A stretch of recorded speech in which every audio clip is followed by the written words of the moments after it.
Buenos días, buenas noches, buenas tardes. Estoy aquí junto a un gran amigo, se llama Álvaro Martín y seguramente también es amigo de muchos de ustedes porque lo conocerán por el programa, el podcast Ecos de lo Remoto y otros lo estaréis siguiendo en esa emisora hermana nuestra, la filial de Madrid de Onda Cero Madrid, donde nuestro amigo Álvaro además conduce y presenta el programa Madrid Misterioso. Él es licenciado en comunicación audiovisual. Es un gran enamorado de la palabra, aparte de ser un gran enamorado de los misterios. Y tiene otros libros, que este no es el primero, pero a mí me ha sorprendido muchísimo con este, porque me parece además súper original. Álvaro, ya te doy la bienvenida al programa, El libro del fuego. Bienvenido, Álvaro. Mado, qué placer estar contigo y con todos tus espectadores y oyentes, y era algo que me apetecía un montón, así que me hace mucha ilusión. El libro del fuego tenía que existir. Wow, me parece una pasada. O sea, el libro del fuego. Porque ustedes habrán oído hablar de combustión espontánea, piropoltergeist, cosas así, pero es que este libro es mucho más. O sea, esto es mucho más.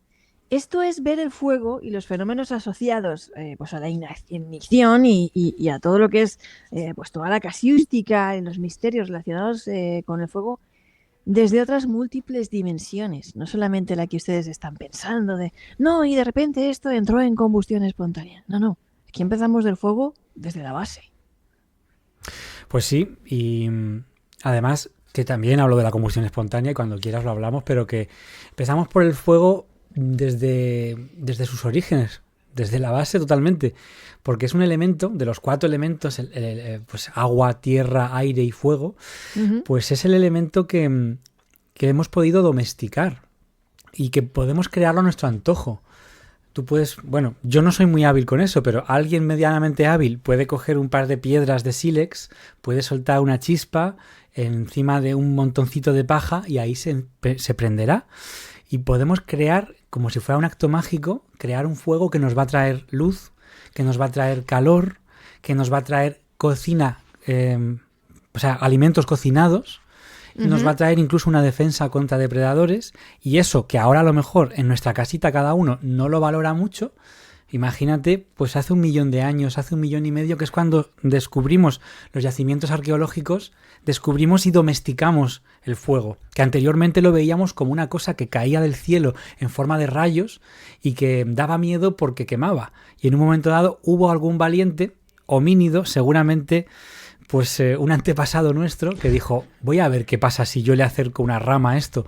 Y a partir de ahí empieza nuestra evolución hasta que tú y yo estamos hoy hablando aquí. Me parece increíble. Yo siempre me pregunto, pues en esa cadena de evolución, ¿quién sería el primero que dijo, vio una gamba y dijo, pues me la como? ¿No? O unas bayas, o yo que flotaba una maderita a modo de, ¿no? de flotador sobre el mar y dijo, pues voy a ver lo que hay al otro lado del mar, ¿no? Son los valientes, son Sí, los prometeos, de alguna manera. son los Prometeos. Oye, háblanos de Prometeo, ya que acabas de mencionarlo. Bueno, en el primer capítulo del libro empiezo a hablar de datos antropológicos que a ti te van a encantar, claro.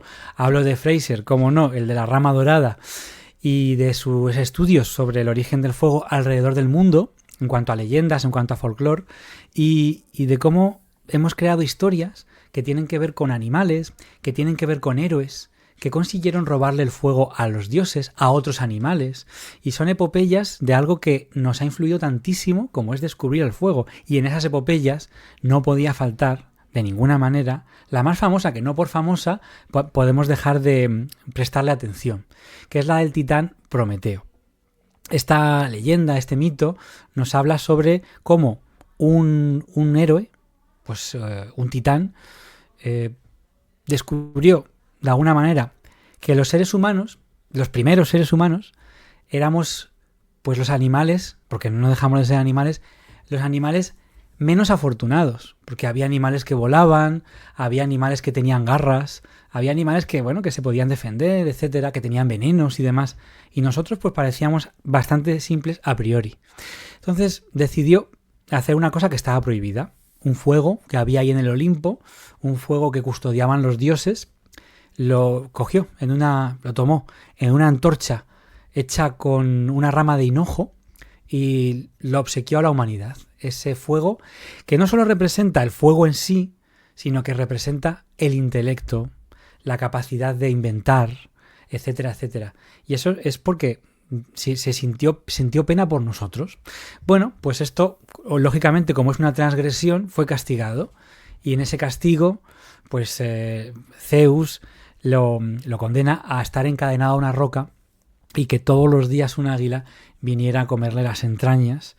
Y así infinitamente, porque se regeneraban, hasta que vino otro héroe, que ya esta es otra epopeya distinta, Hércules, y lo liberó, ¿no? Pero bueno, es esa historia que al fin y al cabo tiene que ver con el fuego, y es esa historia de arriesgarse, de rebeldía, y es un elemento que tiene mucho que ver con esto. Después veríamos otros Prometeos, otras personas avanzadas e incomprendidas, pues que acabaron muy malamente precisamente en la hoguera. Precisamente, ¿no? Fíjate, hay una cosa que me gusta mucho, una frase que ha captado poderosamente mi atención de la contraportada del libro, que es el fuego que no quema ilumina, ¿no? Uh-huh. Que es como una especie de metáfora de ese elemento tan hipnotizante. Bueno, pues el que haya tenido la oportunidad que hemos ido, yo creo que todos a lo largo de nuestra vida, de sentarnos alrededor de una hoguera, ¿no? Incluso observar la llama de una vela. El baile del fuego es absolutamente hipnotizante, tiene algo que te atrapa, que te arrulla, ¿no? que te lleva a otro estado, te tranquiliza y que te da ese calorcito que seguramente atrajo mucho a los primeros homínidos en épocas de frío, ¿no? De decir, uy, aquí se está calentito, ¿no? Que esto calienta el alma. Dentro de lo que es el mundo de los fuegos, ha habido incendios sumamente misteriosos a lo largo de la historia, algunos que yo ni siquiera conocía y otros que me han resultado súper particulares, porque por ejemplo yo conozco la leyenda del tren fantasma de Lincoln, pero no conocía el elemento fogoso, vamos a decir. Es buenísima y esta te la dedico a ti porque sé que te gusta mucho esta historia. Me encanta todos los misterios que tienen que ver con Abraham Lincoln, desde su muerte hasta sus profecías y sus presagios, sus sueños de muerte, que mucho se cuenta que él se vio a sí mismo en su funeral en la Casa Blanca, pero no se cuenta tanto que él tuvo más presagios distintos sobre guerras, sobre batallas, soñaba con su doble, con un doppelganger, y todo eso, él y su mujer, que además era aficionada a las ciencias ocultas y al espiritismo, Mary Todd, pues interpretaba sus sueños y lo contaba en su ámbito cercano, no lo ocultaba tampoco, y fue una persona que en vida ya estuvo rodeada de misterios. Dicen que su gran error fue ser tan cercano de alguna forma, prescindir de ciertas escoltas o de ciertos guardaespaldas que le hubieran ayudado en aquel atentado. Y claro, después de su muerte, como fue un presidente muy querido, también fue un presidente muy llorado.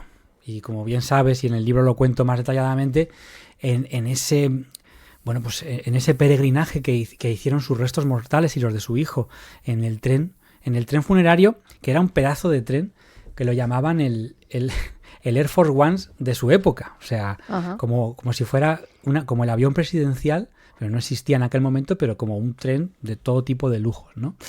Y en algunas estaciones clave de ese peregrinaje, pues hasta Springfield, que es donde está enterrado, hoy en día, en esas estaciones, coincidiendo además con la fecha en la que el tren pasó por ese lugar, se escucha sonido de locomotoras, se mueven los árboles y los arbustos porque hay mucho viento, e incluso se llega a ver, y los amantes de lo paranormal, que a mí me encantaría estar allí un día de estos, se reúnen ahí en esas estaciones porque dicen que hasta se puede llegar a ver la propia locomotora, aparte del sonido, pues el tren fantasma de Lincoln. Bueno, resulta que el cochecito, el carruaje que utilizaron para llevar los restos mortales, pues se incendió. Se incendió y fue una pérdida muy grande, porque como en Estados Unidos todo es muy coleccionable, todo es muy venerable, las cosas que tienen que ver con presidentes, hubo un momento dado en el que por supuesto que se hicieron réplicas de ese coche de caballos, pero solo de oídas, porque había algunos esquemas y eran en blanco y negro y era muy complicado. Entonces fue muy, muy difícil conseguir restaurar, conseguir hacer una réplica exacta del coche de caballos, coche funerario, pues totalmente decorado y genial, que llevó los restos del presidente desde el tren hasta lo que es el mausoleo familiar, el panteón.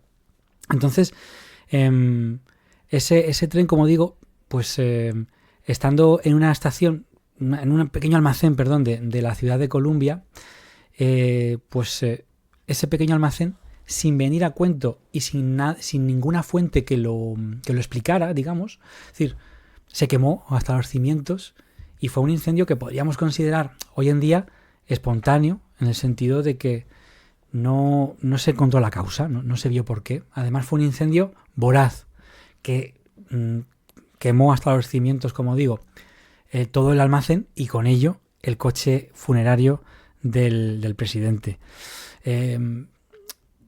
Parece que fuera algún tipo de maldición, ¿no? Porque el coche tuvo vamos a decir, un periplo importante, fue pasando de mano en mano. Unos magnates, personas así muy adineradas, lo compraban, pero no se hacían con él. Parece que aquella persona que lo compraba, pues le empezaban a pasar cosas malas, digamos, o como desgracias.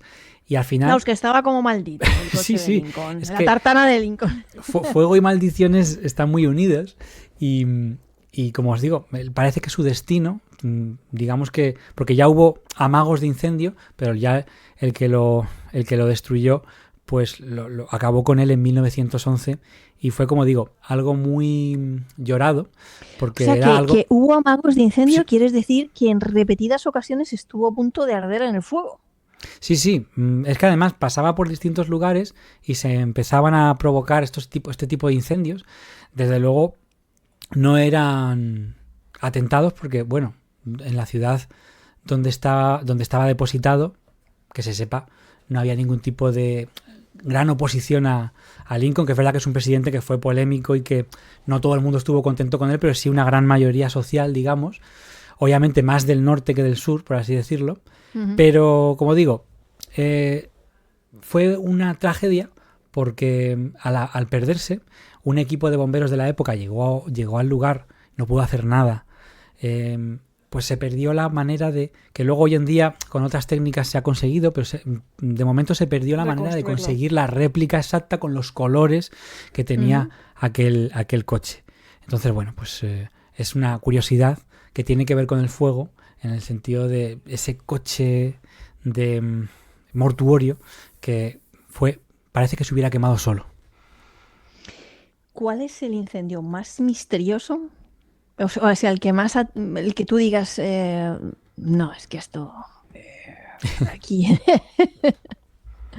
la historia que más te atrapa, más te ha sorprendido de todas yo tengo en el libro incendios que después han dejado historias de fantasmas, como el del Teatro Iroquois de Chicago, uh-huh. que fue una tragedia total y que murieron más de 600 personas, se dice pronto. Y que, bueno, al final el edificio fue derribado, se construyó otro teatro hoy en día que sigue existiendo. Y en un musical de Wicked, de Embrujadas, salió una actriz hablando de que, estando suspendida en el aire, época actual, uh-huh. pues había visto personas vestidas de época antigua alrededor del escenario y por detrás. Y fue un incendio que no es misterioso en cuanto a sus causas. Ahora te cuento uno misterioso en cuanto a sus causas, pero uh-huh. ese es misterioso, el del Iroquois, porque dejó después esa impronta que llamaríamos impregnación y que hoy en día se puede sentir allí. Mucha gente va a ese teatro y ve una madre con su hijo corriendo por los pasillos y la gente al principio se piensa que son actores o actrices y cuando se giran, se dan la vuelta, no hay nadie y nadie más lo ha visto. Entonces son como huellas, como esa fotografía que queda ahí. E incluso hay una calle que es como un callejón que va por detrás del teatro actual y le llaman el Callejón de la Muerte, porque la gente desesperada y no saber qué hacer porque no funcionaron, como suele pasar, las salidas de emergencia, los métodos antiincendios, había una cortina, claro, era algo muy arcaico, digamos, pero había un cortinaje que no funcionó, no funcionó y tenía que haber funcionado, un cortinaje antiincendios. Y hay que decir que la gente saltaba por las ventanas y por las azoteas del edificio. Intentando salvar la vida. Claro, intentando salvar la vida y no lo consiguió porque el propio salto ya pues acababa con su vida. Pues en ese callejón que murió mucha gente, hay que decir que se han visto los espectros de esas personas. Sombras correr, gritos. Esto, claro, hay que decir que esto ocurrió en 1903. Por tanto, los métodos antiincendios y los bomberos de aquella época eran nefastos, o sea, no eran como hoy tan avanzados. Y lo peor, Mado, es que sigue ocurriendo. Por negligencias, por falta de atención, por no revisar los sistemas, sigue habiendo incendios que se podían haber evitado con una revisión, teniendo al día todos los papeles, etcétera. Entonces, este que te cuento no es raro, porque no es muy comentado el teatro Iroquois. Entonces, además hay otra cosa chula que, en fin, que está en Chicago, que le llaman la ciudad del viento.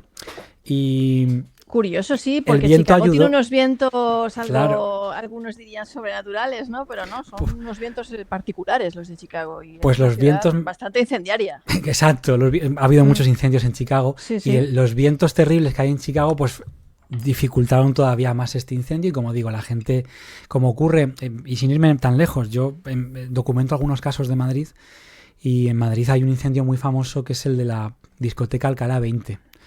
La discoteca Alcalá 20 se quema el 17 de diciembre de 1983 y el resultado son 81 víctimas. Y esto fue porque no se hicieron bien las cosas, y al igual que con el Iroquois, cuando ocurren estas tragedias, después ya tomamos medidas, después se empiezan a hacer protocolos, etcétera. Pero es que esto fue en el 83, que es que no fue hace tanto.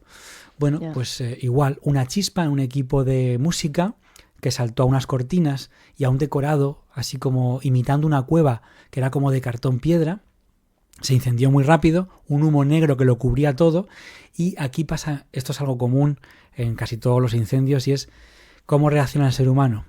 Pues con ese instinto de supervivencia que a veces es feroz, y es pasar por encima de tus congéneres, pasar por encima al punto de pisotearlos, y mucha gente aparece muerta en este tipo de incendios, víctima de una paliza, hasta de puñaladas.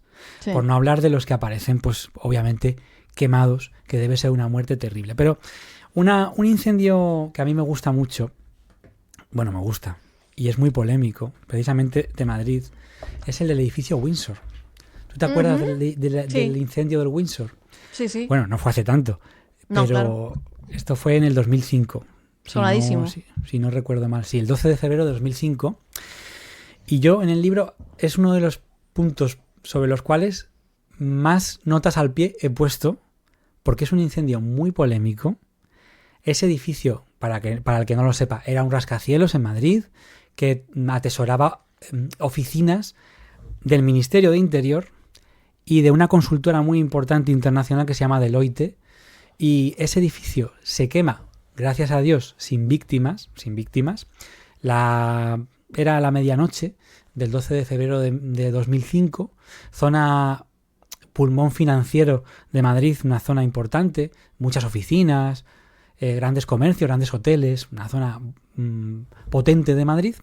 Se quema un incendio que comienza en la planta 21 del edificio y que, lejos de solamente subir, las llamas se propagan con mucha facilidad. Esto es una vez comienza el incendio y ya empieza a coger combustible, digamos, a quemar alfombras, a quemar papeles, etcétera. Es más complicado porque se empieza a extender muy rápido. Pero lejos de subir, que es lo que se le espera de un incendio, que suba, pues empezó a bajar también. Y ahí hay muchas teorías de la conspiración. Primero, de cómo se organiza. Esto es raro. Esto es raro. O sea, a poco que seas bombero o conozcas el funcionamiento del fuego, que el fuego baje cuando hay un incendio en un edificio, normalmente las llamas van hacia arriba. Sí. Las llamas van subiendo, obviamente, pero bueno, que puede hacerse, podría bajar si toma ciertos materiales, y podría bajar, como por ejemplo, para una escalera, podría bajar el fuego. Si la escalera tiene materiales inflamables, pues podría, porque lo que va haciendo el fuego es extenderse como la mantequilla. Pero claro, las llamas van para arriba y lo normal es que quemen la planta de arriba y a su vez arriba y llegan hasta la azotea. Pero este bajó. Luego no se sabe cómo comenzó. La causa oficial, y es bastante increíble. Además, hay personas que han dicho esto no puede ser. Fue un cigarrillo mal apagado de una trabajadora que no sabemos qué hacía a esas horas de la noche cuando no debería estar en las oficinas. No de un vigilante de seguridad que también estaban por allí, no, de una trabajadora de Deloitte, de esa gran consultora que no se estaría haciendo horas extra o lo que sea, y un cigarro mal apagado, aunque ella juraría que se fue apagándolo bien en el cenicero. Bueno, luego la reacción no demasiado rápida de los vigilantes de seguridad a la hora de dar la alarma. Y otra cosa muy curiosa, que unos videoaficionados a las 3 de la madrugada, o sea, 3 horas después de que el incendio hubiera arrancado, más o menos, alrededor de las 3, en un edificio que estaba enfrente, toman unas videocámaras de videoaficionado, unas cámaras sencillitas, y se ponen a grabar el incendio porque están viendo que hay gente dentro del edificio. ¿Cómo es posible si los bomberos ya están fuera? Hay riesgo hasta de derrumbe y todo. Eso es peligrosísimo. Más de 1000 grados. Eso es un infierno.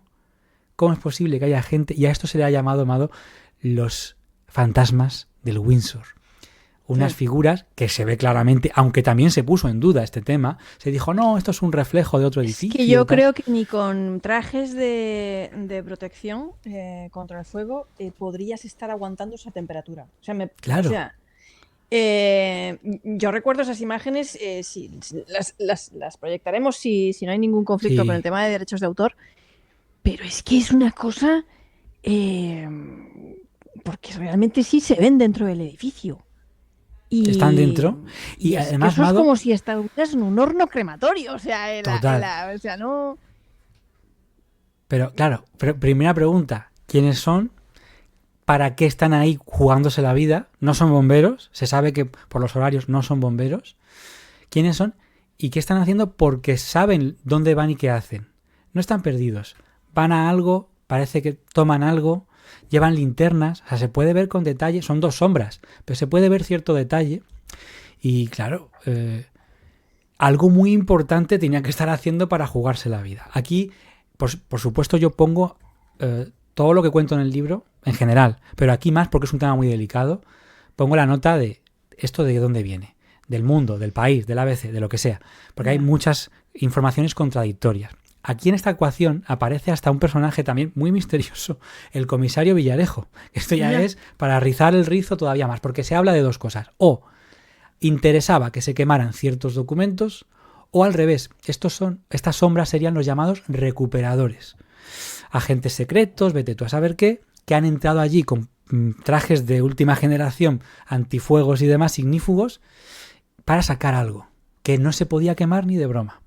Había intereses en juego, había temas de incluso que tienen que ver con la banca, que tienen que ver con el Ministerio de Interior, temas que podían ser hasta sensibles. Lo que está claro es que el edificio quedó, en el libro pongo una foto, el edificio quedó como un esqueleto humeante que estuvo días enteros tirando humo y no hubo manera ya de recuperarlo, se derribó y hoy en día hay otro tipo de oficinas, otra cosa, pero ese edificio nunca más volvió a existir. Por eso digo que es un incendio misterioso. Esas imágenes existen, esas imágenes están ahí, esas teorías de la conspiración, esos señores, ¿quién eran? Y realmente también uno se pregunta, pero bueno, ¿realmente era necesario llegar a esto para quemar unos documentos? ¿O realmente es tan importante un papel como para que alguien entre ahí a realmente... ¿Y cómo sobrevivieron, ¿no? A esas temperaturas, que también me parece una cosa brutal, ¿no?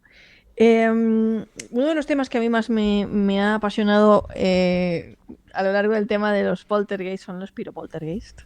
Y los temas asociados a lo que llamamos la combustión espontánea, ¿no? Que además tú lo has clasificado bastante bien, porque también has puesto cuadros que de repente se queman, ¿no? Como esas historias de, y estaba ahí la foto de fulanica y de repente, ¿no? Ardió, ¿no?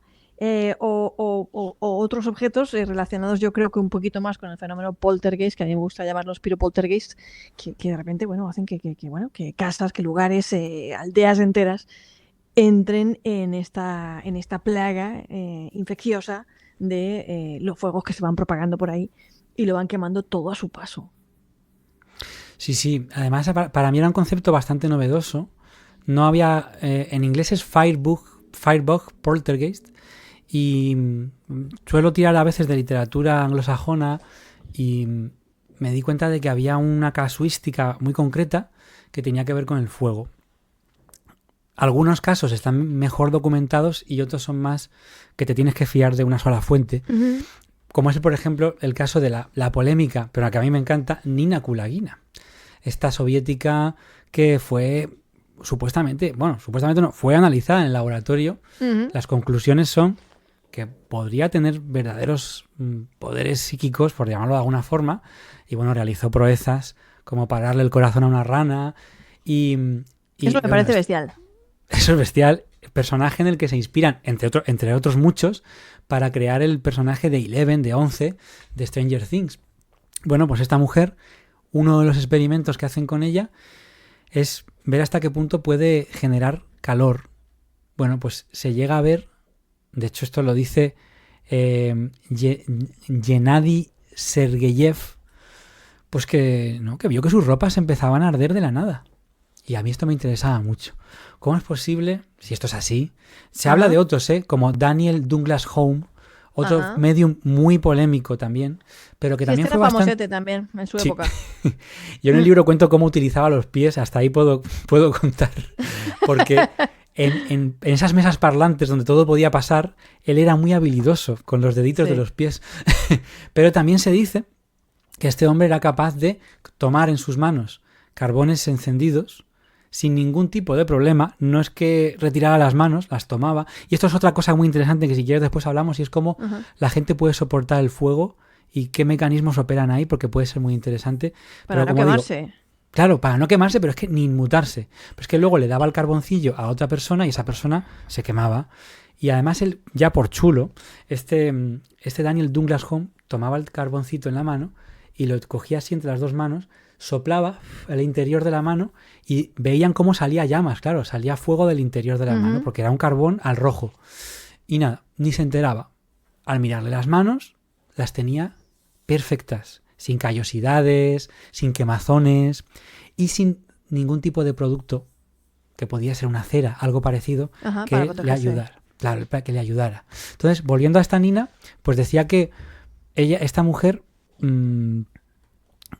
podía generar incendios, no tanto a su voluntad, sino que cuando ella se concentraba muchísimo, tomaba mucho calor, mucho calor, mucho calor, hasta el punto que empezaban a brotar llamas de sus ropas. Hubo un momento que hasta hubo que ayudarla porque se estaba quemando, vaya. Y hay, como hablábamos al principio de esta parte, hay un tipo de fenómeno que es eso. Que me encanta el nombre, esto va para la segunda edición, el Piropoltergeist. piropoltergeist, que me encanta. Y tiene que ver, si es que estos fenómenos tienen que ver con la mente, entonces podríamos preguntarnos cómo es posible que la mente humana, que es increíble, es el misterio más profundo, la mente humana pueda, hipotéticamente, pues operar sobre la materia, por ejemplo, hacer que un objeto se mueva solo, y más todavía, hacer que se desarrolle un incendio, como escribió también Stephen King, ¿no? Pues parece ser que puede ser, y hay algunos casos medianamente documentados donde ocurrían este tipo de incendios espontáneos que tienen que ver con el fenómeno poltergeist. Fíjate que hace poco estaba entrevistando a Manuel Carballal, uno de los grandes investigadores españoles en materia de percepción extrasensorial, y me hablaba de uno de los casos que él más investigó hace décadas, el famoso caso de la española Mónica Nieto, Sí, mítico. que es mítico también, porque realmente pues, se llegaron a realizar muchísimas pruebas bueno, que sugerían que Mónica Nieto, que esta chica, que está adolescente, tenía poderes telequinésicos importantes, ¿no? Y una de las cosas una de las pruebas a las que la sometieron, él me mostraba los documentos ante notario y los informes médicos, ¿no? Que decía, esto un neurólogo lo puede con esto. Nosotros no somos neurólogos, pero aquí están los informes y están los notarios, ¿no? Es que ella cuando entraba en bueno, pues en este trance de percepción extrasensorial o lo que fuera, ¿no? Cuando esta Eleven española, esta Stranger Things española se ponía ahí a lo suyo, en plan poder mental, también le subía la temperatura del cuerpo. Esto es intrigante, es común, parece que es común también en muchas personas la subida de temperatura y como también como el calor y la vibración, ¿no? Algunos reportan, ¿no? Pero fíjate, tú has dicho una cosa que también aquí en Alicante, yo soy yo soy alicantina, donde tenemos Sí. lo que se llaman las fogueras de San Juan, las hogueras de San Juan. Y un año, ¿vale? Por lo que decimos de los que soportan el fuego y lo que no, pues nada, aquí pues haciendo la tontería en la playa, que si de saltar la hoguera, que si no sé qué, que si no sé cuánto, pues una amiga mía la salta y el pie le roza levemente, ¿vale? La Ujú. chispa. Bueno, digamos que levemente eh, le roza la hoguera y bueno, no te puedas imaginar la de meses que estuvo en tratamiento por la quemadura impresionante de esa pequeña hoguerita en la playa. Y luego tenemos fiestas patronales Ujú. muy tradicionales en España que consisten precisamente en que unos mozos descalzos, portando a hombros a una moza, ¿no? Pisan por encima de las brasas Ujú. de, ardientes y candentes del fuego sin hacerse nada, ¿no? Igual que tenemos otros fenómenos como los estigmas, personas que somatizan en Sí. mayor medida en la piel quemaduras, ¿no? Estigmas, enfermedades, incluso hay gente que suda sangre. Y es como, ¿qué pasa aquí? Claro. O sea, hablando de los fuegos de la Roya, por ejemplo, que me imagino que es uno Ujú. de los que más has desarrollado en tu libro, pues también podría tener un origen de humano, ¿no? Un foco humano, pero inconsciente, ¿no? No estoy hablando de que alguien fuera por ahí prendiendo fuegos, pero vamos, cuéntale a la audiencia, porque Sí, aquí, pues, sí. los que somos apasionados del misterio, los españoles, en gran medida, conocemos muy bien el caso de los fuegos de la Roya, pero hay gente que nos está escuchando de todo el mundo hispanohablante del mundo, desde todos lugares, que van a flipar con este caso. Pues sí. Y además en el libro, Amado, hablo de truquitos para los caminantes de fuego estos, los pisafuegos estos, truquitos para no quemarse, pero esto no lo puede hacer cualquiera, ¿eh? Cuidado que nadie se atreva. Primero, podríamos hablar, que después si quieres lo tratamos, de que a lo mejor la persona que se mete en ese momento tiene un chute de adrenalina, tiene un momento especial y no del todo, pero entra en una especie de estado alterado de conciencia. Y Ujú. además otra cosa guay es que Eso me parece súper interesante. sí, y lo de llevar a alguien a cuestas, lejos de ser más temerario, ayuda a que no te quemes. O sea, cuanto más peso lleves y más contundente hagas la pisada, mejor para no quemarte. Y luego que estén bien preparadas lo que son las ascuas, que estén bien rastrilladas y tal. Hay estudios o sea, hay estudios de todo, Sí, científicos. sí. Pues hay Además estudios que dan unos científicos, pisotones súper contundentes, que es lo que tú efectivamente, que dices. Es que pasan saltan ahí chispas ya. y todo. Eso es interesantísimo. En el libro hablo de esa cualidad que parece y de ese rito de paso que también es, nunca mejor dicho lo del paso, Ujú. caminar sobre el fuego. Bueno, pero los fuegos de la Roya. Estamos en Almería, estamos al sur de España y estamos en la Sierra de los Filabres, una población un tanto apartada, serrana, ahí ubicada entre montañas y demás, y en un lugar tranquilo donde de repente en verano de 1945 empiezan a surgir incendios espontáneos en ciertos cortijos, como por ejemplo el cortijo de los pitangos, también el de los francos. Bueno, empieza a surgir, por ejemplo, un incendio el 16 de junio de 1945. Lo bueno de esto es que está bastante documentado y todavía, no sé hoy en día, pero hace 20 años, cuando los investigadores acudieron al lugar, y gracias que encontraron a alguien, que yo no sé si ya quedará alguien hoy en día, sería muy Claro. mayor, pero fíjate qué curioso, Amado, que a nosotros nos encanta, a ti más todavía, la antropología, a mí me encanta, pero a ti más todavía. Hay un monumento en el pueblo que dice, aquí ocurrieron los incendios espontáneos, o sea, una cosa mágica, esotérica, extraña, Sí. pero que es real y que ocurrió allí. Hay un monumento que lo dedica, qué bonito que haya monumentos al mundo Ujú. mágico, digamos, ¿no? Bueno, pues, y por suerte aquí no hubo víctimas mortales, aunque la primera, María Martínez, acabó por lo visto muy mal. Pero en aquel momento unas llamas azuladas afloraron de su delantal y ella estaba descansando en su cama. Claro, y esto lo podemos hilar, y después hablamos de lo que tú quieras, con las combustiones espontáneas. Se estaba empezando a quemar esa persona, pero ¿qué le salió? lo que humanamente le saldría a cualquiera. Chica, pues te quitas el delantal, la gente de su alrededor ayudándole a sofocar el incendio. No te quedas así y te pones a arder hasta que te conviertes en cenizas, que es lo que Claro. ocurre en las combustiones espontáneas humanas. Ok, Total, es verdad. Buen claro, matiz. empezaron a surgir pequeños incendios en varias zonas del pueblo, se quemaban alimentos, se quemaban vasijas de barro, se quemó trigo verde, o sea, trigo que no está seco, se quemó Que también. no vale ni para quemar, ni para hacer Claro. lumbre, ni para nada. Y claro, con todo esto dijeron, esto tiene que ser una broma, aquí hay alguien del pueblo que nos está gastando una broma.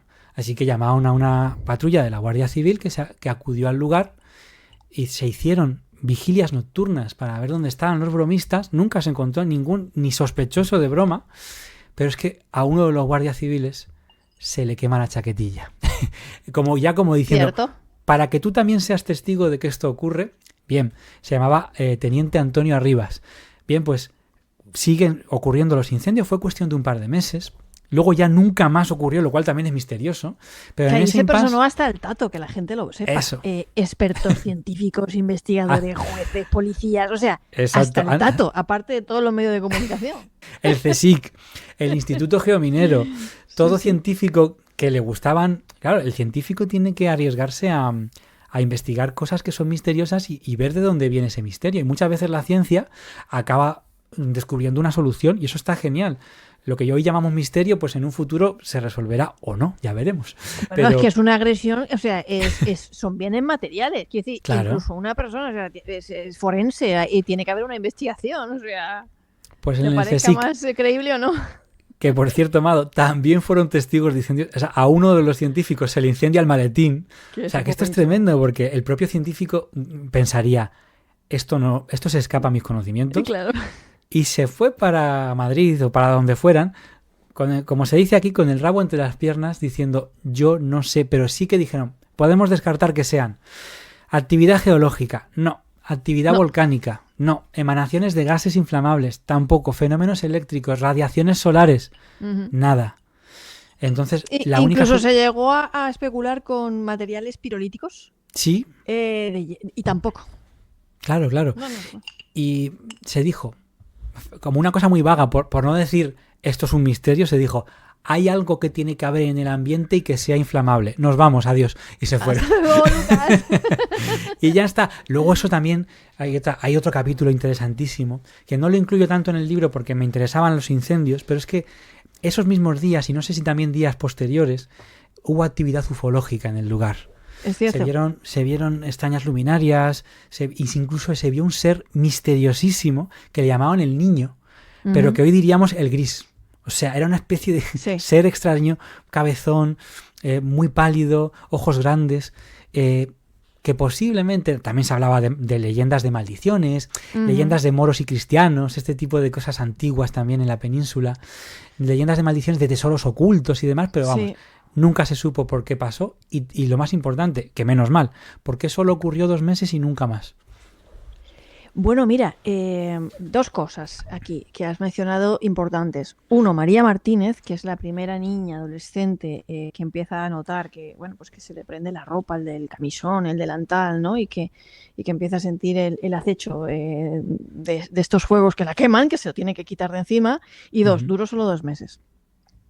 Esta niña, tú has comentado, no quiero comentar cosas, bueno, porque esto fue triste, porque esta niña fue señalada un poquito como foco, pero no incendiario, no es que dijeran, era una pirómana y iba por ahí con el mechero, con los mistos, ¿no? Encendiendo los fuegos. No, la gente pensaba que ella de alguna forma inconsciente era la que provocaba estos fuegos en esa zona, en esos cortijos. Es decir, que era como realmente el foco del poltergeist, que de alguna manera ya era la que estaba maldita, la que llevaba el tema, ¿no?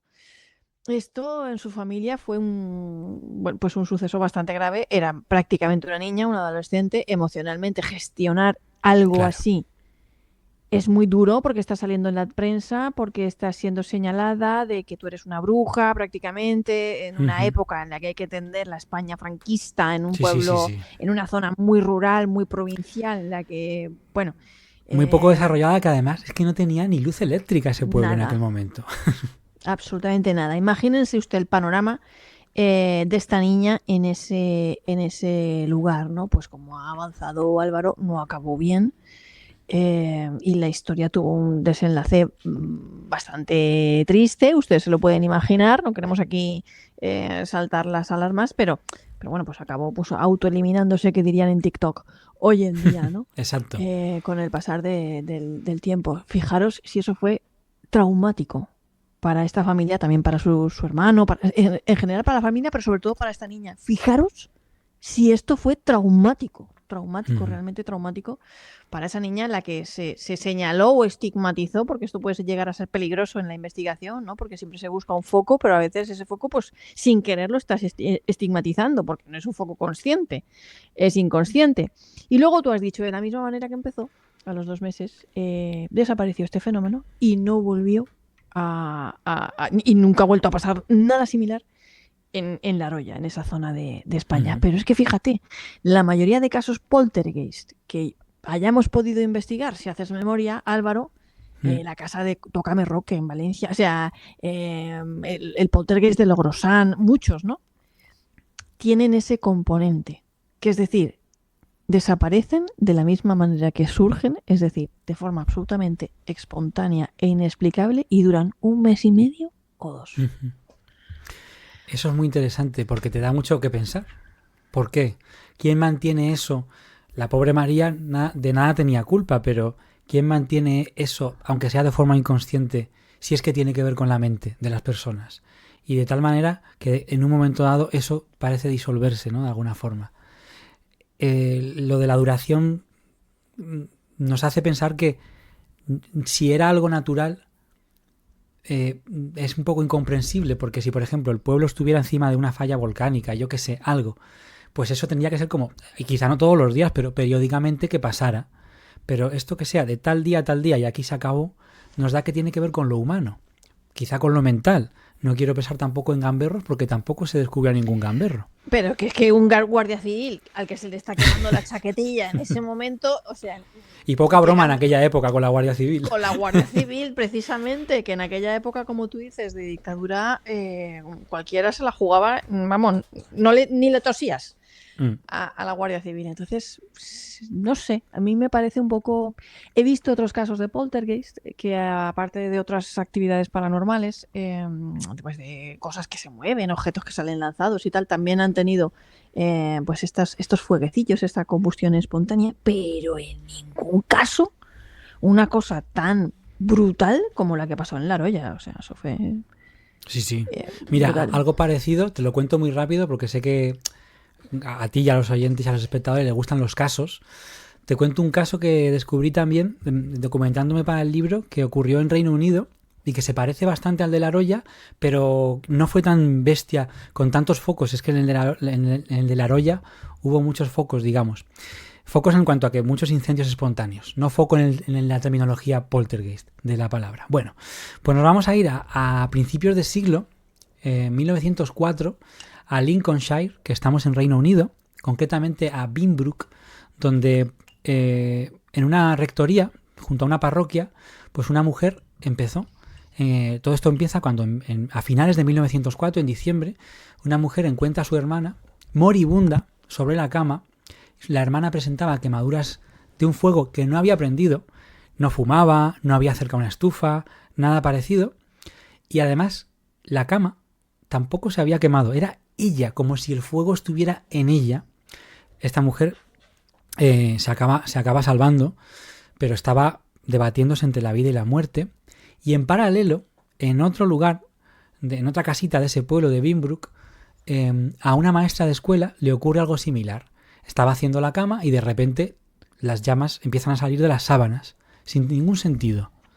Ya nos plantamos en enero de 1905 y esto es lo más curioso. El incendio espontáneo se traslada a una granja de esa misma localidad, donde, además de incendios que ahora contaré, los objetos se movían solos y cambiaban de lugar.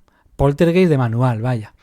Se empezaron a desatar fuegos espontáneos y a causar desperfectos. Pues eso, que se quema una viga, que se quema una cesta. sin origen, al parecer, sin ningún origen conocido. El granjero, el dueño de la granja, que se apellidaba White, el señor White, decía que un día se encontró a una mujer que trabajaba allí limpiando, se la encuentra con la espalda en llamas y ella no se había enterado, la espalda ardiendo, cerca de una chimenea, pero no tan cerca como para que el fuego de la chimenea pudiera haber saltado a su espalda, no tan cerca, porque había un guardafuegos, había una obra hecha para que nadie se pudiera acercar mucho a lo que es la chimenea, al fuego, y tuvo que ayudarla, pues eso, con mantas y llevarla al hospital, presentando quemaduras muy dolorosas que al final no acabaron con su vida, pero acabaron con ella hospitalizada, con cuidados intensivos, etcétera. Bueno, pues esos mismos días, 26 gallinas que tenía el señor White en la granja aparecieron muertas de una manera extraña, como si le hubieran sacado las tripas. Entonces el granjero pensó lo siguiente: aquí está pasando algo y alguien que no me quiere mucho me está liando unas tremendas, porque me está escondiendo los objetos, porque le ha prendido fuego a esta mujer y me está matando a las gallinas. Así que nada, ponemos vigilancia y día y noche una persona armada que esté aquí pendiente de si está entrando alguien. Esto me recuerda mucho a lo del chupacabras. Sí, sí. Las reses y los animales que aparecen muertos y que no se sabe, y se habla de rencillas entre granjas y tal. Vale, pues nada. ¿Qué pasó? Que pusieron vigilancia, que estuvieron muy pendientes de los corrales. Las gallinas seguían muriendo, pero nadie entraba ni salía de aquellos corrales. Morían como si explotaran como copos de maíz, digamos, como palomitas, que diríamos aquí. Y esto no se supo lo que pasó. Como decíamos antes, fue cuestión de meses. En un momento dado eso paró y ya nunca más volvió a ocurrir. Ni incendios, ni objetos que se mueven solos, ni las gallinas que morían de esta manera como evisceradas. Esto fue un caso extrañísimo que tiene también ese ingrediente del fuego, porque en paralelo había diferentes focos de incendios en esa pequeña localidad llamada Binbrook. Qué extraño. O sea, este caso tampoco lo conocía dentro del tema de los pirotol. Me ha parecido muy, sobre todo por el tema también de las gallinas, ¿no? Esa explosión también como espontánea de gases, fíjate, de gases, hay muchas teorías, ¿no? Por ejemplo, dentro de lo que es el tema del piropoltergeist, de los fuegos que de repente pues se producen de forma espontánea y que podemos intentar vincular un poquito al poltergeist, al foco inconsciente y todo eso, vale, bien, pero cuando ya pasamos a los temas de combustión espontánea, que ha habido casos en la historia bastantes de personas que aparecen quemadas, muertas, o sea, literal, ¿no? O sea, sí que es verdad que en los forenses tienen un cierto perfil del tipo de persona que puede ser, pues a veces personas obesas, ¿no? Pero chico, también sigue siendo, no es que no tenga explicación, pero sigue llenando informes policiales en los que el origen sigue siendo desconocido a pesar de las explicaciones de los forenses, o que siempre son teorías, ¿no? De cómo ha podido ocurrir eso, pero hay cosas muy extrañas, ¿no? Son teorías. Y mira, Mado, aquí hay una cosa interesante, que es que se intenta trazar un perfil, como también se intenta trazar un perfil del pirómano. Hay un pequeño capitulito que dedico a esos incendios tan trágicos que ocurren en bosques y en zonas naturales, y muchas veces dice, esto ha debido ser un pirómano. Bueno, por suerte o por desgracia, no hay tantos en porcentaje incendios que esté claro que estén provocados por pirómanos. Lo peor es que algunos son provocados por temas de lindes, por problemas con las tierras, por gente que ha hecho una barbacoa y ha salido mal la cosa, pero no es el pirómano como enfermo mental que le gusta ver algo arder. O sea, es difícil porque es un personaje muy escurridizo, llega, hace el fuego, se retira y desde lejos lo ve, porque lo que le produce placer al pirómano es ver el fuego, ¿no? Ver el fuego. Y provocarlo. Pero no es fácil de encontrar porque no lleva un cartel, hola, soy pirómano. Oye, ahora soy un pirómano. Claro, es difícil. Por tanto, establecer un perfil del pirómano es complicado, de la misma manera que es complicado establecer un perfil de la víctima de combustión espontánea humana. Primero, se dijo efectivamente más mujeres que hombres, más pasaditas de peso por una cosa que explicaremos después. La grasa es importante para la combustión y normalmente que le daban un poquito al tema de las bebidas alcohólicas. Sí, alcohólicos. Bebidas espirituosas, diríamos también. Ujú. Claro, porque antiguamente se pensaba que el alcohólico, después de consumir, era una persona que era como una bomba viviente, que tenía esos alcoholes en el estómago y que solo por fumarse un cigarrillo podía, ¡Pum! que esto ya está descartado, podría Sí, hacer verdad. una combustión tremenda, porque entonces, Pero se si esto fuera pensaba. si esto fuera así, habría muchísimas más víctimas. Hay unos 200 casos de combustión espontánea humana, sobre todo documentados desde el siglo XVIII, aunque anteriores Ujú. también hay, ¿eh? Pero Sí, sobre sí. todo desde el Y XVIII. súper curiosos algunos. Y claro, te pones a hacer ese perfil, porque hay muchas víctimas que son así. El problema es que no todas. Hay hombres, por supuesto, hay niños y hay personas que no estaban especialmente pasadas de peso y que no consumían alcohol. Y entonces el problema es que es un misterio incómodo porque se le intenta dar carpetazo con la teoría de la vela, que te lo cuento ahora, que estudios científicos hablan de que una persona... Bueno, lo primero, los estudios científicos descartan el término espontáneo. Dicen que es imposible que se genere una combustión Que espontánea. tiene que haber un origen, aunque no se sepa cuál es. Tiene que haber un origen, Sí. aunque no se sepa, porque bueno, siempre cerca del... No, y es mentira también, pero lo que dicen los defensores de la teoría, siempre cerca habrá alguna fuente de calor, pues una estufa, pues esa persona era fumadora, etcétera, y es mentira. O sea, hay tantos casos y tan diferentes como quieras buscarlos y profundizar en el tema. Hasta gente que va caminando por la calle y de repente empieza a arder. Bueno, Sí, sí, no. Y gente que claro. está dentro de un coche, una señora, estoy recordando Sí. yo también un caso, Sí. que entra al coche, tal, ¡pum! Entra en combustión espontánea, se quema y el resto del coche intacto. Y tampoco es algo ya del pasado, que por suerte hoy en día hay muy pocos, pero sigue habiendo casos que Ajá. llegan los forenses y dicen causa de la muerte, combustión espontánea. No sabemos qué ha pasado. No encontramos la fuente de calor. Entonces la teoría de la mecha o de la vela nos habla de una persona que se ha dormido y que durmiendo se ha manifestado un incendio en su proximidad. Pues llámale cigarrillo, llámale una estufa, algún método de combustión defectuoso, y que esa persona ha empezado a arder. Sus ropas serían, el tejido de la ropa sería la mecha de una vela y la grasa sería la cera. De tal manera que se produce una combustión autosostenida con la grasa del sujeto, de tal manera que acaba siendo calcinado. Esta teoría está muy bien, se probó, pero es que claro, se probó, las personas que querían probarlo con un cadáver humano, cosa que no lo consiguieron. Claro. Entonces lo hicieron con un cerdito.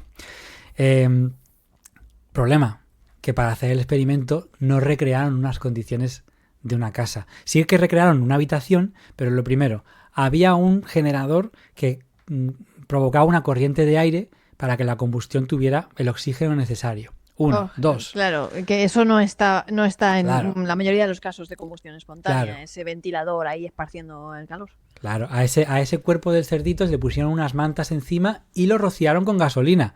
Hombre, claro, así arde cualquier cosa. Eso, a ver, mira, ya me has desmontado el experimento. Entonces, claro.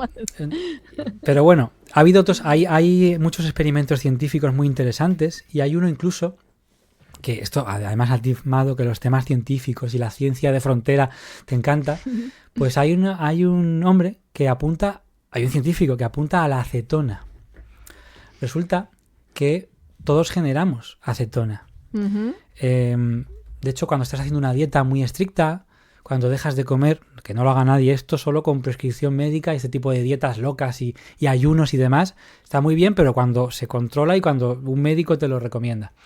Siempre con alguien que te lo supervise. Pero bueno, me refiero a un biólogo que se llama Brian J. Ford y que, bueno, pues en el año 2012 esbozó una teoría nueva. O sea, si el tema de la combustión espontánea estuviera ya resuelto, un científico no seguiría intentando investigar no se molestaría, qué es. Claro. Pues él dijo que hay hombres, hay mujeres, hay bebedores, hay gente que no bebe.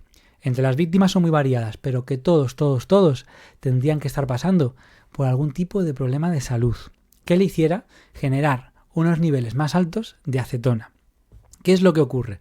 Que la acetona, que se genera de forma natural, pero que en ciertas condiciones de salud y tal, pues se genera más cantidad, puede penetrar fácilmente en los lípidos y puede penetrar incluso acabar en los tejidos. ¿Qué ocurre? Que la acetona es en estado gaseoso, es altamente inflamable. Una chispa de esta, cuando tocas a una persona y te da una chispa de electricidad estática, Sí. generaría un incendio por culpa de la acetona, esa chispita de la ropa por los tejidos. Entonces él teoriza con que un incendio espontáneo podría surgir, aparentemente espontáneo, si esa persona está generando mucha más acetona de la que debería y con una pequeña chispa pues se quemaría. Problema también a esta teoría y a todas las que intentan solucionar la combustión espontánea. Cuidado con la dieta keto. Cuidado con la dieta keto, con los ayunos que los carga el diablo. Resulta que cuando tú, quiero pensar, cuando ves que te estás quemando, haces todo lo posible por solucionarlo. Y las víctimas de combustión espontánea aparecen muertas sobre la cama.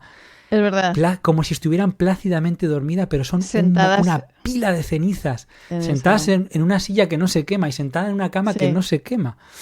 Entonces, ¿qué ha pasado? Porque un incendio, para que se quemen hasta los huesos... Yo he buscado cosas en Google que yo creo que me están buscando ya por sospechoso de algo. Sí, porque he buscado a qué temperatura se queman los huesos, no sé qué. Entonces, claro, es muy complicado. Desde el momento en el que empiezas a... Es que, a ver, lo más loco que se me ocurre, pero es que esto no es así tampoco, ¿no? Es que la explosión, la combustión, parta de dentro hacia afuera.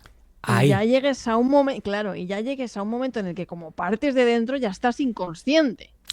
Porque es que es muy difícil que una persona arda y las horas que tú necesitas, como tú dices, y tú te quedes tan pancho, ¿no? Claro. O no despiertes, porque otra cosa es que digan, no, murieron por asfixia, pero es que no murieron por asfixia, del humo. Claro. No, y aparte de hacer la autopsia es complicado porque queda restos del cráneo, que por cierto explota, una cosa muy bonita. Eso también lo estudié porque esto ocurre en las cremaciones que se hacen en la India junto al río Ganges. Ahí está el ritual de que el alma sale por el cráneo y entonces a los cuerpos que llevan mucho tiempo quemándose pero no ocurre eso que tiene que ocurrir, que es muy desagradable, pero eso que explota, le dan con un palo, todo eso muy ceremonial, le dan con un palo para que explote por fin y salga el alma. ¿Sí? Y entonces hay un caso que describo en el libro en el que el cráneo, lejos de explotar, lo que hizo fue reducirse al tamaño de una pelota de béisbol. El científico, el médico que tuvo que estudiar esos restos dijo, señores, esto es imposible, científicamente no puede ser. ¿Pero me estás contando el hueso? Sí. ¿El cráneo? Se encogió. Como si fuera una pelota. Sí. Como si los huesos se hubieran comprimido. Una reducción de los Schwarz que te reducen la cabeza. Y luego queda también, que eso es ya para recochineo, esto es ya para mofarse de la gente, queda un pie, por ejemplo, siempre queda alguna extremidad, con su zapato y con su media o su calcetín. Intacto. ¿Esto qué explicación tiene? Pues como muy bien ha dicho Amado, que pueda existir una combustión que va desde dentro hacia afuera, pero la ciencia no contempla cómo puede suceder eso, ni que si se llegó a especular, fíjate Amado, y en el libro lo pongo, por decir que existía una partícula todavía no descubierta que atraviesa, como los muones, que atraviesan los cuerpos y no pasa nada. Oye, que ahora mismo somos bombardeados por un montón de partículas que atraviesan, pero había una que se llamó pirotón. El pirotón sería una partícula que atraviesa, pero que en ciertos cuerpos, como por ejemplo los cargados con alcohol, al atravesar el cuerpo, sí que hace una reacción como una especie de explosión nuclear en el interior del cuerpo. Nunca se ha descubierto el pirotón, pero hubo gente que esbozó una teoría de que aquí tiene que haber una partícula invisible que al entrar en el cuerpo... Al igual el acelerador de partículas descubre el pirotón, igual vamos que descubrió el bosón de Higgs, ¿no? Pero con esto pero te digo, me temo yo que no lo van a buscar con mucho ahí. Nada. No sé, pero es un misterio sin resolver, aunque la ciencia se esfuerza mucho en intentar dar respuesta. Y no digo yo que algunos de los casos que se tildan de combustión espontánea no se puedan explicar por ciertos... Por ejemplo, en algunos de los casos seguramente es una cosa una serie de catastróficas desdichas, pero una persona que se tomó unos calmantes, se fue a dormir y se durmió con un cigarro. Y resulta que esos calmantes hicieron que se durmiera, que se quedara inconsciente en la cama. El cigarro cayó rodando y que le quemó el camisón, le quemó las ropas de cama, las sábanas y tal. Y esa persona, pues de un infarto, durante ese momento, muere y aparece quemada de esta manera. Pero es que se tienen que dar muchísimas cosas que no en todos los casos se cumplen, porque como digo en el libro, es que hay uno que está en el coche, hay otro que va caminando y de repente le sale fuego del cuerpo y hay testigos que lo acreditan, pero es que esto fue en 2014, creo, o sea, que no fue hace tanto. Sí. Y sigue ocurriendo. Lo bueno, que creo que hubo unos cuantos casos en el pasado que tuvieron que ver con malos hábitos y malos sistemas de calefacción. Eso sí puede ser. Y por tanto, hoy en día los casos son contados muy pocos. Pero eso es lo bueno, que ya han mejorado estos sistemas y que ya muy poca gente... Pues, realmente en fin, quedan los inexplicables, ¿no? Claro. Pero aún así en el pasado muy pasado, principios del siglo XX, estoy pensando en casos en Australia, tú has mencionado siglo XVIII y tal, también hay algunos que son bastante, que tampoco explicaría yo por el tema de, no, es que le saltó una brasa, una pavesa de la lumbre. Claro. ¿No? Y por cierto, Amado, uniéndolo con lo que hablábamos antes, yo esbozo en el libro, me tiro a la piscina muchas veces especulando. Y yo lo digo, ahora voy a especular. Hemos hablado de que hay los sujetos que, pues como Mónica Nieto, ¿no?, que entraban en un estado de calor. Hemos hablado de que Nina Kulagina llegó a despertar llamas que no tenía que estar ahí, fuegos. Bien, pues existen técnicas que tienen que ver con el yoga, que tienen que ver con la meditación. Esto es apasionante, los llamados 6 yogas de Naropa. Pues uno de esos 6 yogas se llama Tumo. Y el Tumo, hay relatos de viajeros que han ido a los Himalayas, que han ido a zonas que hace mucho frío y se han encontrado el típico barbudo que va en pelotas por la nieve y que no pasa frío. Y le dice, no, es que yo domino una técnica que es una respiración que genera un calor corporal y que entonces tú te puedes ir sin abrigo si no te resfrías ni nada. Bueno, pues sí tenemos algún tipo de sistema energético, que por eso yo me tiro a la piscina, lo que llaman también chakras y demás, sistema energético que en un cortocircuito que dé en el interior se crea un tipo de incendio, que además muchos emergen en el torso, que es donde está el llamado tercer chakra. Y el plexo solar. El plexo solar, sí, ese, el del plexo solar. Y ahí ese tercer chakra es el asociado con el elemento fuego. Mira, todo puede ser. Yo una vez entré diré que me metí a un río que estaba muy frío y que experimenté lo del calor, pero era porque estaba entrando ya en fase de hipotermia, que el cuerpo trata de recuperarse, y en un lago súper congelado yo sentí un calor tremendo, y eso es lo que explicaría también que muchísima gente que ha morido, iba a decir, me entró a morir a mí, que ha muerto de congelación, se los han encontrado sin ropa, ¿no? Porque entra como una especie a veces como de furor, de calor, sí, como el paso Dyatlov sí. Exacto. Y hay un tema aquí que lo he mencionado antes someramente, que es el de los cuadritos, las fotos que entran pues que se prenden fuego. Estoy pensando en mi mente romántica, ¿no? Además tocas temas muy bonitos en el libro, de fotografías, de familiares, de cosas que tienen que contar alguna historia. Algunos estarán pensando, si es un cuadro y lleva óleos, ya estamos con lo mismo, ¿no? El óleo prende, la trementina prende, el aguarrás y tal.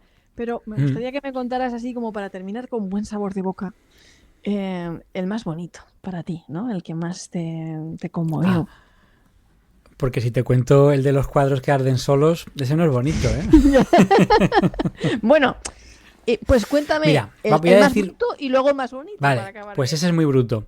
Si alguien tiene en su casa un cuadro de un niño llorón, de un niño que está tristón, de un niño huerfanito que tiene la cara triste y que se le caen los lagrimones, lo primero, la pregunta, ¿por qué tienes eso en casa? Es decir, no es bonito. Y lo segundo, deshazte de él, porque crean incendios espontáneos. Estos son los famosos cuadros de Bruno Amadio, el pintor maldito. Es una historia real, pero con un componente legendario.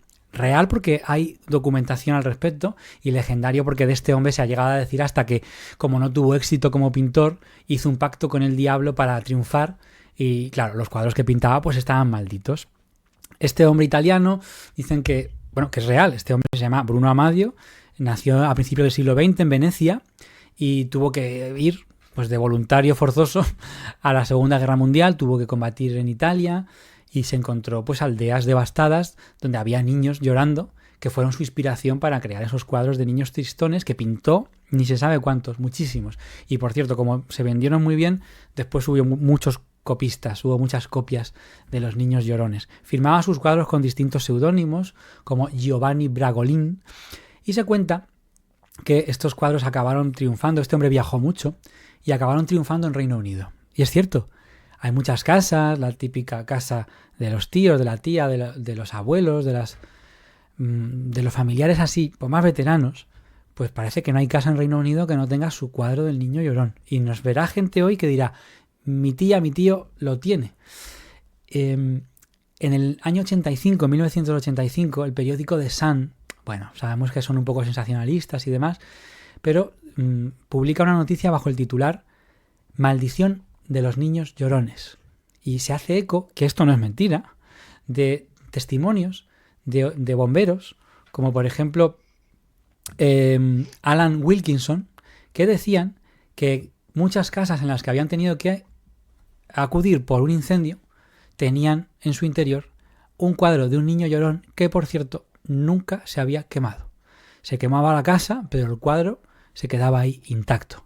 Entre paréntesis hay que decir que es que en aquella época casi todo el mundo tenía un cuadro de niño llorón en su casa porque se pusieron muy de moda. Total, porque decir, a ver. Hicieron un ritual de magia simpática que fue el 31 de octubre, no cualquier día, la noche de Halloween de 1985, el propio diario The Sun hizo una hoguera popular en la calle.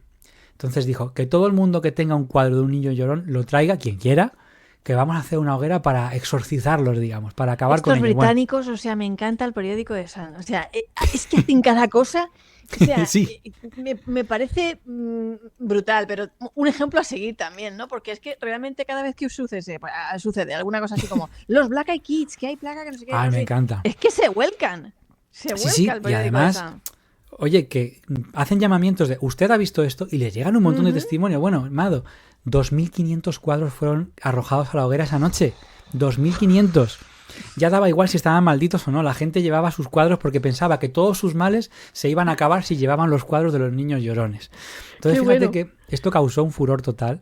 Y yo he visto algunas reproducciones. He visto algunos cuadros que dicen que son reales, pero ya no sabes hasta qué punto son o no reproducciones. Pero que todavía siguen rulando por ahí, todavía están en casas los cuadros. Y esta es una historia muy salvaje. Y es lo que te comentaba. Una de las historias, la solapa del libro, la foto de autor, aparezco con un cuadro de un niño llorón que efectivamente que no me dejaron la editorial poner un cuadro por temas de derechos y tal, y dije yo, pues vas a ver tú.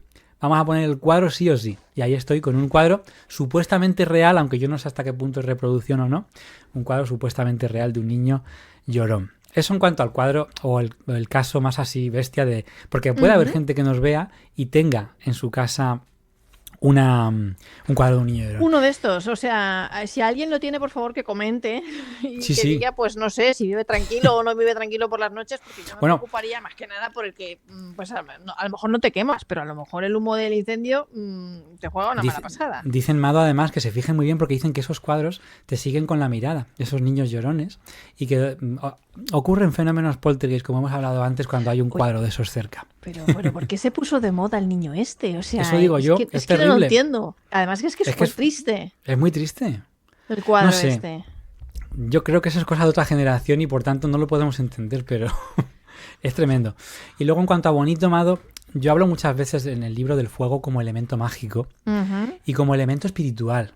Hemos hablado al principio del todo de que hay un fuego que ilumina, que Javier Sierra lo llamaría el fuego invisible. Ajá. Es el fuego de la inspiración, es la chispa de repente qué buena idea, ¿no? Y es un fuego que puede tener incluso premio, regalo. Yo hablo en el libro y a mí me encanta y me da pena que yo me he criado en un entorno cristiano, en mi caso hasta incluso pues católico, digamos, no especialmente practicante, pero en fin, yo he hecho la comunión, etcétera, etcétera. Bueno, y me da pena que se renuncie al aspecto mágico que lo tiene y es brutal de la religión y del cristianismo en sus múltiples facetas o del catolicismo. Y me refiero al Espíritu Santo. Esa figura tan misteriosa y que tanto ha dado que hablar, pero que una de las formas de representarse que tiene es en forma de fuego. De fuego. De fuego que no quema.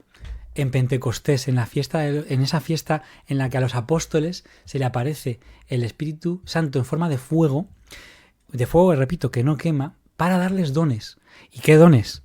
Don de lenguas, xenoglosia, el don de la sanación, el don de la palabra para convencer a los demás, el don de hacer milagros, en fin, que es algo que está en las Escrituras, que no me voy a un libro de esoterismo, de gnosticismo, está en los Evangelios y en las cartas posteriores. La zarza ardiente. La zarza ardiente.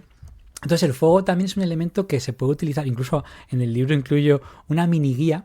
Tú puedes hacer un ritual que no es el ritual de Verónica, ¿eh? No, un ritual que es inocuo, que no te va a hacer daño. Vamos a hacerlo, instrucciones. Muy fácil. Es inocuo, venga. Pueden hacerlo ustedes en su casa también. Pueden hacerlo. Bueno, antes de nada, ¿para qué es el ritual? A ver si voy a... No, es el oráculo de las velas.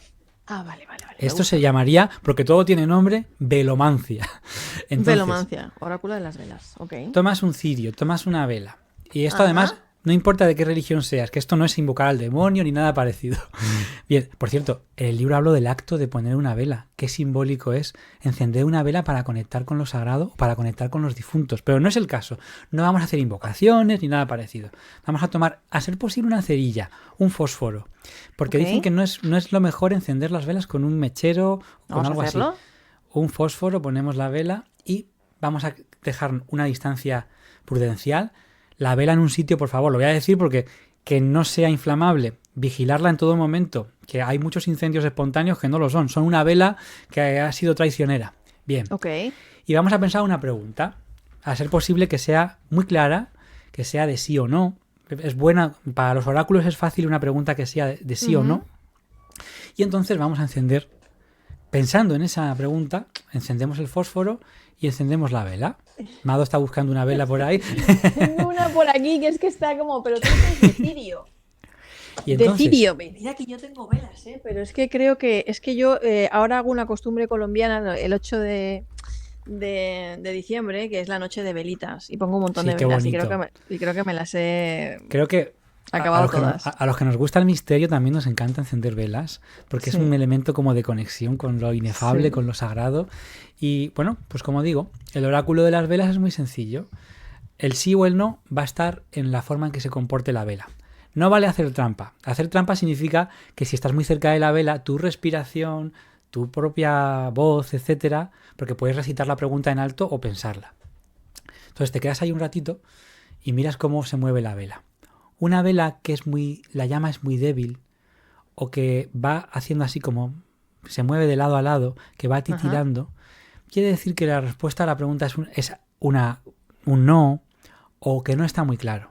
Sin embargo, una vela, una llama que arde con intensidad, que arde con fuerza y que no disminuye, porque a veces arde con fuerza pero luego se cae, que tiene su vigor, pues podría ser un sí. Por supuesto, esto es una cosa que es subjetiva, no hay que obsesionarse nunca con los oráculos ni demás, pero se hacen este tipo de cosas. Y luego hay otra cosa muy curiosa, cuando la vela ha terminado ya, no hace falta dejarla hasta el final, se puede apagar después, pero hay autorritual que es, cuando la vela se ha consumido, hay que ver qué formas ha dejado la cera.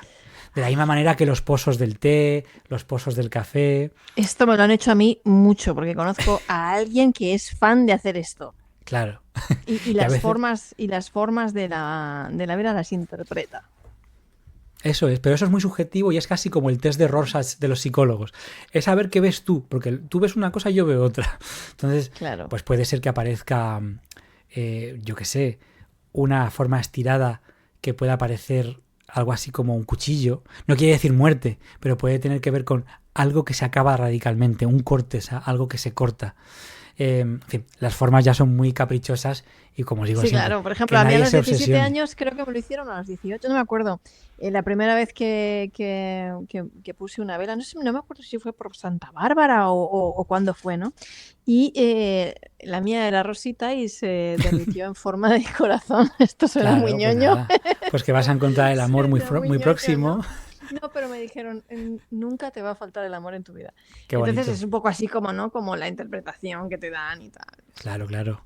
Y entonces, bueno, muchas veces lo haces o te lo hace una persona, porque siempre que, por ejemplo, como si coges unas cartas del tarot y te las echas a ti mismo, a ti misma, pues puedes hacerte trampas en cuanto a que a lo mejor la interpretación que te das, si tú eres una persona pesimista, va a ser una interpretación negativa, y si al revés, si tú pues tienes muy el ego muy subido, vas a ver siempre cosas muy positivas. Sin embargo, si tú eres otra persona que te quiera, pero te quiera bien y sea honesta contigo, pues igual va a ser más objetivo, digamos, dentro de que es muy subjetivo el resultado. Claro, sí. Pero bueno, se le puede preguntar a las llamas, se le pueden preguntar al fuego preguntas y el fuego te puede contestar. De la misma manera que en una hoguera, cuando hacemos una fotografía, a veces aparecen caras, a veces aparecen incluso objetos o figuras, cosas que, igual que con las nubes, obviamente esto se llama pareidolia. Nuestro cerebro cree ver cosas que en realidad no están ahí, pero pueden ser señales que te manda algo o alguien. Pero siempre hay una conexión inconsciente, no están ahí, Eso sí es. está ahí, sí está tu mente ahí, sí está ahí porque tu mente lo está viendo ahí, Sí, efectivamente. Tu mente está ahí, eso es interesante de ver. Sí, sí, hace muy poquito me mandaba una fotografía de una hoguera que se veía claramente la cara de una mujer. Y digo, pues nada, será un elemental del fuego, que en el libro también hablo de esas criaturas que tienen que ver con el fuego. Vete a saber, ¿no? Estamos en un mundo muy raro y no conocemos todo lo que existe. Ojalá, pero no lo sabemos. Y hay cosas que se escapan a nuestro entendimiento. En el libro lo demuestro cuanto a el fuego como entidad que parece que estuviera viva. Es que fíjate, es que damos por sentadas muchas cosas, vivimos en un mundo ya de inteligencia artificial, de grandes ciudades, pocas veces ya nos sentamos a disfrutar pues, del calor de una hoguera y a pararnos un poquito a reflexionar sobre lo que eso llegó a significar para nosotros pues como seres humanos, ¿no? O sea, es que realmente el descubrimiento, entre comillas, del fuego, más que el descubrimiento, el dominio, el fuego, convertirnos en los señores del fuego seguramente nos hizo humanos en muchos sentidos, porque uno de los grandes factores, o uno de los grandes factores, sí, de la evolución tuvo que ver con el cocinado de alimentos. Totalmente. Parece una tontería porque lo tenemos a mano ahora, pero Claro. comer ciertos alimentos, como por ejemplo las legumbres, que no se podían comer crudas, cocinadas, dio un aporte nutricional increíble, y al coco, al cerebro, le dio ingredientes para seguir creciendo. Y, nos hizo humanos. Y reunirse alrededor de una hoguera y hablar. Y contar historias de misterio. Y contar historias. Entonces creo que para mí, ya te digo, me parece súper original el libro que te has marcado, que has parido, porque realmente es que no solamente hablas del tema de la combustión espontánea o de los piropoltergeist, de todas estas cosas que a nosotros nos llaman la atención, sino que te adentras mucho en el tema de los fuegos de hadas, de la mitología, de las luces errantes, las luces malas, las luces buenas, el tema de, bueno, pues de los orígenes antropológicos, la magia, las hogueras, la Inquisición, el amor ardiente, ¿no? de Dios, ese fuego también un poquito más pasional, ¿no? Y de las hogueras purificadoras, que esto también me parece, bueno, que tiene también mucho que ver con una cosa que aquí en Alicante amamos mucho, ya lo he mencionado antes, como son las hogueras de San Juan, ¿no? De quemar, de purificar, incluso cuando tienes que limpiar algo, ¿no? Y de quemar todo y arrasar, incluso en cosechas, cuando se quema la broza y muchas cosas, ¿no? Y desbrozar. Sí. Pero realmente me quedo con eso, con esa magia del fuego, esas historias alrededor de la hoguera, y con ese encanto y esa seducción que tiene, porque realmente seduce, encanta. Sí. Entiendes que se te pueda ir de las manos, porque es algo que se te puede ir de las manos, porque encanta, porque seduce, porque es algo que yo disfruto viendo, pues a mí que me gusta encender hogueras, y que cada vez que vamos a una cabaña o lo que sea, como soy como maravilla. La señora del fuego, siempre me ponen a mí ahí mis padres han tenido pues chimenea toda la vida, mis abuelos también, ¿no? Y es que realmente te hipnotiza, no conozco otra palabra. Incluso las personas más nerviosas que he visto, de estas personas que dicen que son nerviosas, niños con déficit de atención, siéntalos delante de una hoguera. Mm. Porque tiene un efecto realmente engatusador, te hipnotiza, te deja ahí como prendido, con la mirada prendida, nunca mejor dicho, en esas llamas y en esos chasquidos, ¿no? Que se van como comunicando contigo y tú entras ahí en ese estado, ¿no? Ujú. Creo que tendríamos que pararnos a reflexionar un poquito y por lo menos, el que no pueda, pues por lo menos encender una vela. Claro, Eh, es la forma y, más sencilla de conectar con el fuego, una velita. una velita o tomarse, pues que se vengan a las hogueras de San Juan algún verano, porque eso hay que vivirlo también, Sí, ¿no? De vivir esa experiencia de ver esas hogueras gigantescas que tienen que venir los bomberos un poquito ahí a controlar, ¿no? claro. Cuando se queman los ninots y recuperar ese sentido ritual de las hogueras que se hacía de quemar las cosas viejas, ¿no? Ujú. Llega el verano, ¿no? Claro. Y bueno, pues eso, de renovar, de purificar y de hablar con las llamas.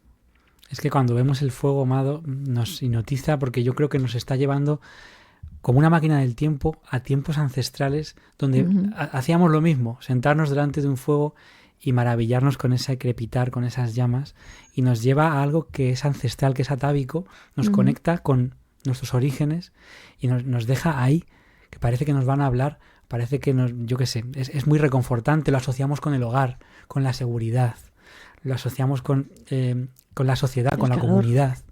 Y entonces es algo que tiene ese poder que, como decía al principio, que es un libro que, ¿cómo no va a existir si es que tenemos que rendirle un homenaje al fuego? Yo te nombro Correcto. desde aquí ya señora del fuego, ¿eh? Dueña Muchas del fuego. gracias. Dueña del fuego y dueña de este libro, el libro del fuego, que como dice aquí, sumérgete sin miedo, el fuego de los libros no quema, ilumina. Y este es uno de ellos y yo creo, sin temor a equivocarme, Álvaro, porque yo, pues mira, aquí detrás tengo un montón de libros en la biblioteca, pero esta no es la habitación grande de los libros. Tengo como más de Imagino, 3.000 libros por ahí. No, imagino. no lo quiero ni mostrar. Pero creo que este es el primer libro, el primer estudio completo que yo tengo de fuego. O sea, uno de los mayores estudios que pueda tener uno en las manos ahora mismo es este libro de Álvaro Martín. No hay otro. Y es un compendio de verdad maravilloso que se asoma al fenómeno, que se asoma a las llamas, al fuego desde todas las aristas posibles. Antropología, misterio, sobrenatural, mitología, de todo, ¿no? Esoterismo, Misticismo, todo. de todo, de todo. O sea que enhorabuena, Álvaro, por este libro. Ya te veré en persona pronto, espero, y me lo firmarás. Y gracias por estar aquí compartiendo todas estas historias. Pues estoy deseando verte y darte un buen abrazo caluroso y poder firmarte el libro y todo, porque además tú tienes mucha vinculación con el mundo de la literatura, con el mundo editorial, con el mundo de los libros en general, y que lo valores, pues para mí me inflama el corazón como a Santa Teresa de Jesús. Me encanta eso. Bueno, pues con esta inflamación en el pecho, nos despedimos de todos ustedes, pues con el deseo de que nos cuenten un poquito, pues si tienen un retrato de estos en su casa, de niño llorón, de si ustedes han hecho alguna vez lo de las velas. Les prometo que vamos a tener un día un especial de velomancia con alguien que nos ilumine, nunca mejor dicho, con la luz de estos misterios y nos cuenta. Y nada más, comentarles a todos ustedes que muchísimas gracias por estar aquí y que se les quiere y que en este 2025 espero que tengamos muchísimas más historias al calor de este fuego y de esta hoguera llamada Antena Misterios. Gracias. Chao.